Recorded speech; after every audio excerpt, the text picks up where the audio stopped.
Welcome, students. Today I'm going to give the narration of the short story An Astrologer's Day. So, this short story is written by R.K. Narayan. So, this short story, which is prescribed in our syllabus part D, so in Communication English 2 for the second semester. So, from this short story, we are going to give answers for short answers. Okay, now come to the story. An Astrologer's Day. Before going to narrating the short story, I would like to introduce about author.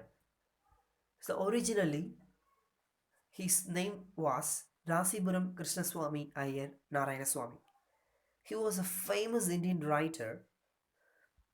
Most probably, he used to write with an imaginary place, and he portrayed all the stories with fictional South Indian town that is called Malgudi. It is a fictional place and imaginary place, and his other works are Swami and Friends, The Bachelor of Arts.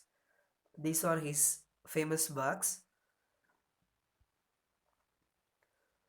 And now we are going to see An Astrologer's Day. Actually, in Astrologer's Day, in that particular story has what is the point it is given. An Astrologer's Day, that story has an astrologer, and he is doing his business under the tamarind tree. So that story was happened in Town Hall Park, and his work started at midday. So this is the story of that thing. And here some other thing that is given, professional equipments that is given for astrologers, what he has in his hands to work astrology. Professional equipment they are portrayed. What are they? Dozen cowrie shells, a square piece of cloth, mystic charts that is, notebook, bundle of Palmyra writing, and his description of astrologer. His forehead is shining, and he has a sacred ash and vermilion, and his eyes with his sparkling. That is a saffron colored turban he has worn on his head. So see the pink cowrie shells, and he has some epic equipments there. So now come to the story. Punctually at midday, he opened his bag and spread out his professional equipment, which consist of dozen cowrie shells, a square piece of cloth with obscure mystic charts on it, a notebook, and a bundle of Palmyra writing. His forehead was resplendent with sacred ash and vermilion, and his eyes sparkled with a sharp, abnormal gleam, which was really an outcome of a continual searching look for customers, but which his simple clients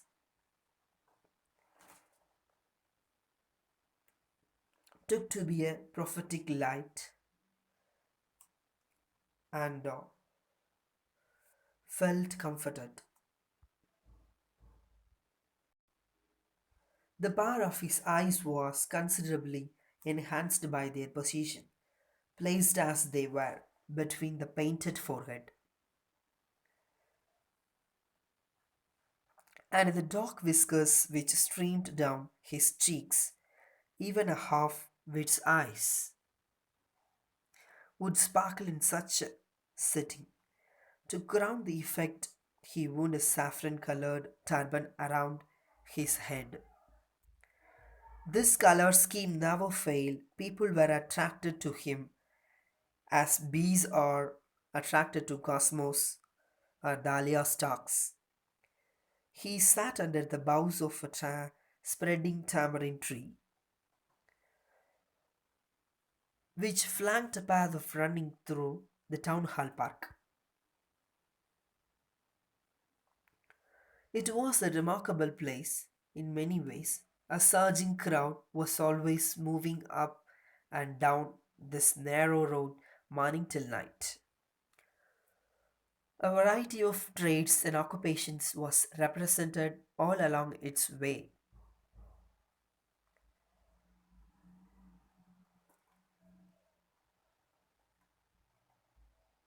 Medicine sellers, sellers of stolen hardware and junk, magician, and above all, an auctioneer of cheap clothes who created enough din all day to attract the whole town. Next to him, in a vociferousness, came a vendor of fried groundnuts,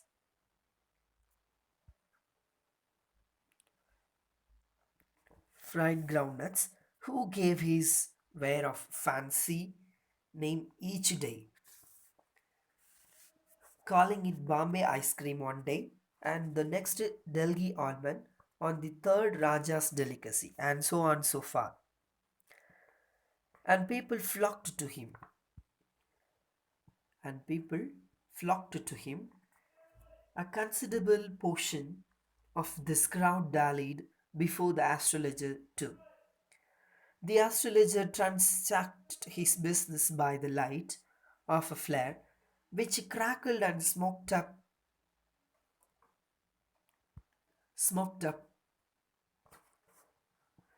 above the groundnut heap nearby.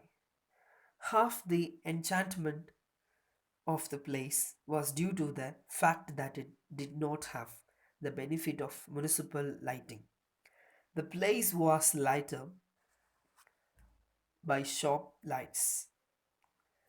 One or two had hissing gas lights. Some had naked flares stuck on poles. Some were lighted the old cycle lamps, and one or two the like astrologers managed without lights of their own.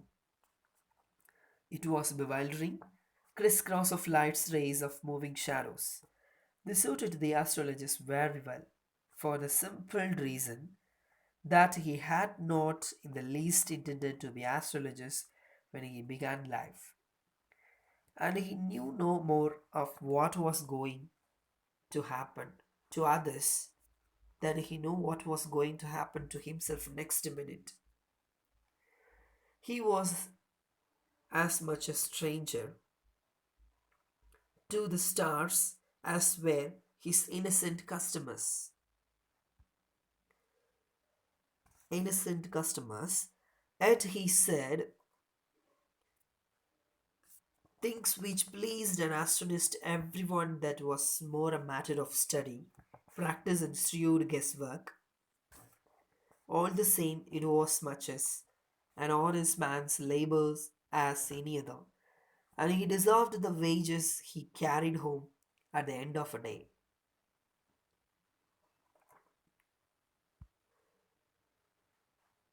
He had left his village without any previous thoughts or plan. If he had continued there, he would have carried on the work of his forefathers, namely, tilling the land, living, marrying, and ripening his cornfield and ancestral home. But that was not to be. He had to leave home without telling anyone, and he could not rest till he left it behind a couple of 100 miles. To a villager, it is a great deal, as if an ocean flowed between. He had working analysis of mankind's troubles, marriage, money, and tangles of human life, ties. Long practice had sharpened his perception. Within 5 minutes, he understood what was wrong. He charged 3 pies per question, never opened, never opened, his mouth till the other had spoken for at least 10 minutes, which provided him enough stuff for a dozen answers of advices. When he told the person before him, gazing at his palm, in many ways you are not getting the fullest results for your efforts. 9 out of 10 were disposed to agree with him. Or he questioned, is there any woman in your life, maybe in a distant relative, who is not at all disposed towards you? Or he gave an analysis of character. Most of your troubles are due to your nature. How can you be otherwise? With Saturn, whereas he is. You have an impetuous nature and rough exterior. This endeared him to their hearts immediately. For even the mildest of us loves to think that he has forbidding exterior. The Nutswinder blew out his flares and rose to go home. This was a signal for the astrologist to bundle up too, since it left him in the darkness except for a little shaft of green light, which strayed in from somewhere and touched the ground before him. He picked up his crowry shells and paraphernalia and was putting them back into his bag when the green shaft of light was blotted out. He looked up and saw a man standing before him.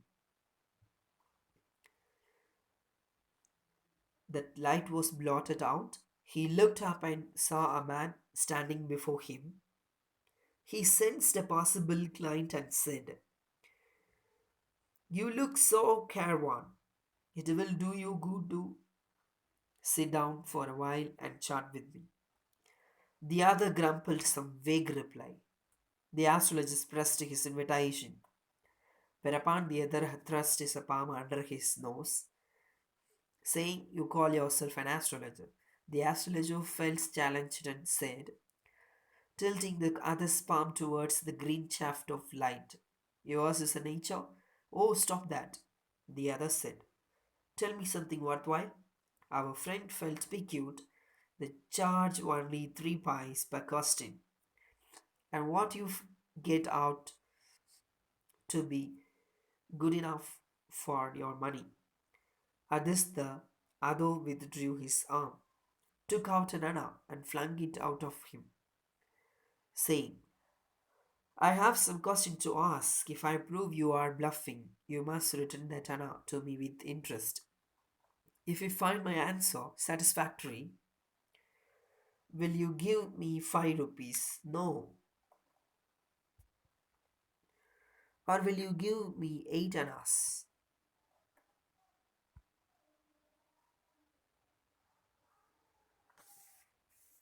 All right, provided you give me twice as much if you are wrong, said the stranger. This pact was accepted after a little further argument. The astrologer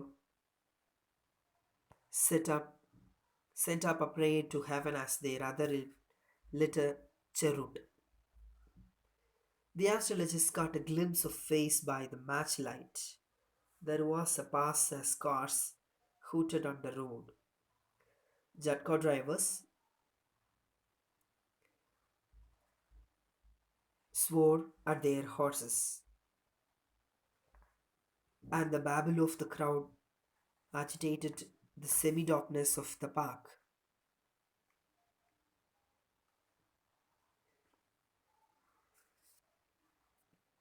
He made preparation to bundle up.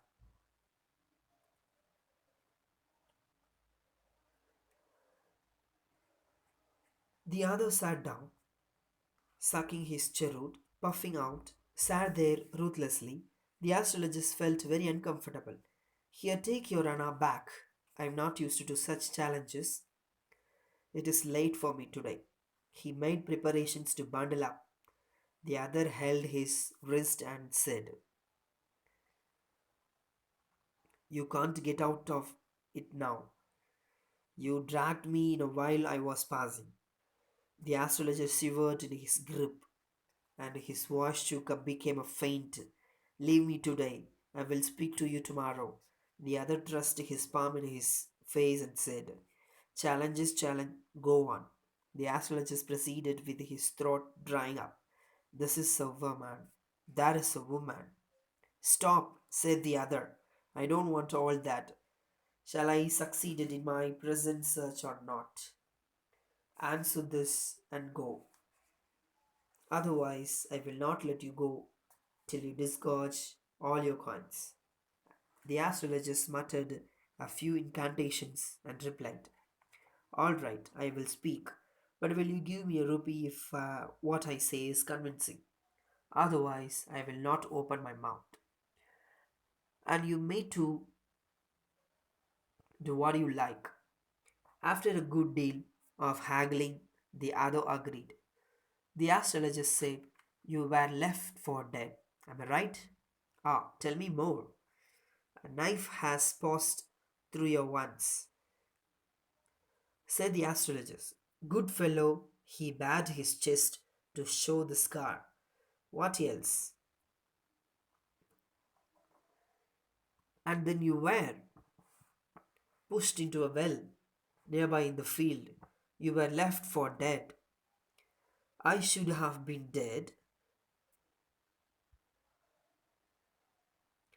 I should have been dead if some passerby had not chanced to peep into the well, exclaimed the other, overwhelmed by enthusiasm.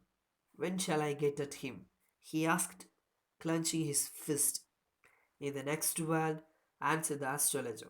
He died 4 months ago in the far off town. You will never see any more of him. You will never see any more of him. The other groaned on hearing its astrologist proceeded. Guru Nayak, you know my name? The other said, taken back. As I know all other things, Guru Nayak, listen carefully to what I have to say. Your village is 2 days' journey due north of this town.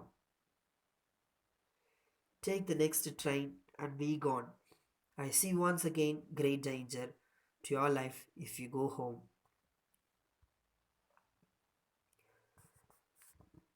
He took out a pinch of sacred ash and held it out of him. Rub it on your forehead and go home. Never travel southward again, and you will live to be 100. Why should I leave home again? The other said reflectively. I was only going away now and then to look out for him and to choke out his life if I met him. He shook his head regretfully. He has escaped my hands. I hope at least he died as he deserved. Yes, said the astrologer. He was crushed under a lorry. The other looked gratified to hear it. The place was deserted by the time the astrologer picked up his articles and put them into his bag. The green shaft was alone gone, leaving the place in the darkness and silence. The stranger had gone off into the night. After giving the astrologers a handful of coins, it was nearly midnight when the astrologers reached home.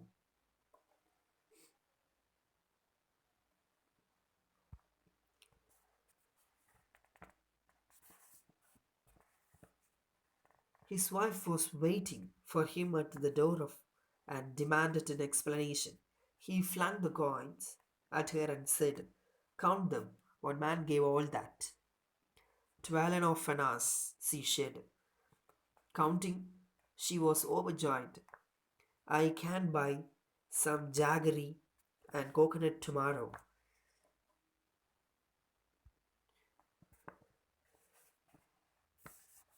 The child has been asking for sweets for so many days now. I will prepare some nice stuff for her. The swine has cheated me. He promised me a rupee, said the astrologer. She looked up at him. You look worried. What is wrong?